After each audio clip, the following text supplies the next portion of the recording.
I'm going to introduce you to Mr. Shanti.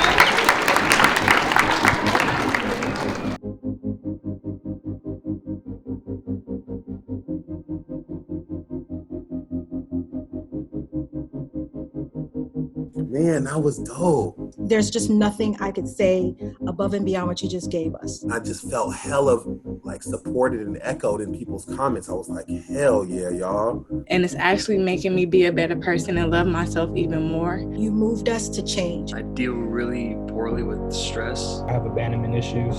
Just don't let people in as much unless I can really trust you. Anybody in here have a hard time trusting? Anybody? Yeah, you're not alone. I'm sensitive. I'm driven by fear. Ends up creating more problems in my life than good. Any other men in the room have a hard time asking for help? I'm that man. I'm that man. You know, you all go to a high demand school, and now you're having to learn through this little rectangle right here.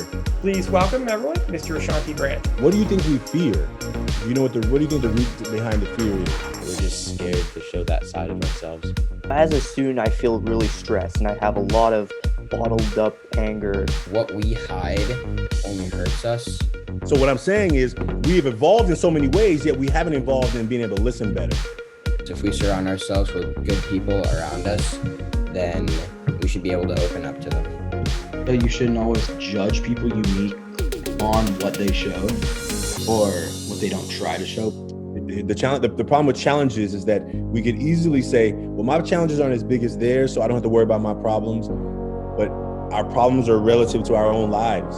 We cherish you and cherish the work that you're doing. Having this exercise and being a part of this morning is like reassurance of what I'm already doing is helping and is healing me. Seeing people, not just kids, seeing adults being vulnerable and open to put their stuff out. I thought it's just profound, and I think that's what we all need more of. So I just want to let you know that and let you guys know that it's very inspirational, and every day I'm learning something new and different about myself, and I'm falling in love with myself even more every single day. Thank you all for your comments. Thank you all for being a part of today, and please, I hope to hear from you. Thank you so much. Thank you. Thank you. Thank you. Thank you. Thank you. Thank you very much, sir. Thank you. Thank you for watching. If you would like to bring the Everforward Club to your school, visit everforwardclub.org/contact.